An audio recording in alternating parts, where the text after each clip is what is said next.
What is thanatophobia and how do you cope with it? The thanatophobia is a severe fear and phobia around death and dying, to the point to where it impacts your daily functioning and quality of life and well-being. To cope with thanatophobia, it's important that you first observe and just mindfully acknowledge your attitudes towards death and dying. How do you view it? Be really clear on that. Some people can view death as one of the best things in life. Freedom from suffering. Some people could think of it as coming home to God or to the origination point in life. Some people view death as a gateway to another realm, an afterlife. And some people view death as non-existence, total nothingness, which that could also be associated with total isolation. And I think some people with thanatophobia, they have a deep-seated fear of being alone. And death can sometimes bring about abandonment issues in people.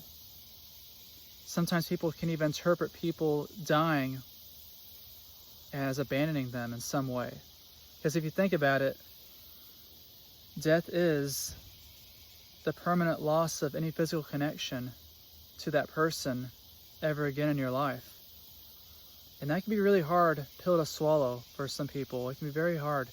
It's hard for me sometimes, but I just remind myself that this is a gift, and this didn't have to be here. I didn't have to have the family that I have and have the friends that I have.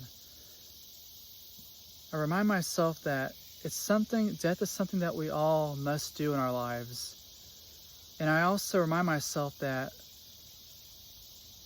I don't think I would want to be alive eternally, because that itself is a fear that I have. Is imagine you're in a room forever and ever for eternity.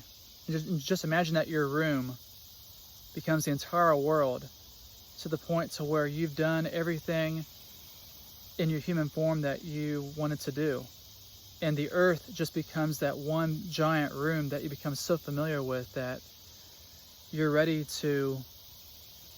for this life to end, but it can't end because you exist eternally. It's kind of like Tuck Everlasting and The Good Place, where at some point our soul longs for its own annihilation,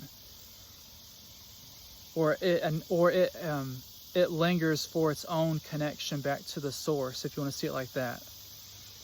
One of the things I've learned from meditation, from doing death meditation, is that I personally had an insight into that consciousness is so fundamental to life, that death is an illusion at the highest level.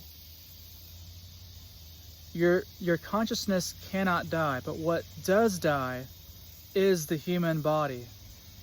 This particular human experience right here, me being who I am and you being who you are, is gonna die. But your consciousness, what I've figured out is that it doesn't die.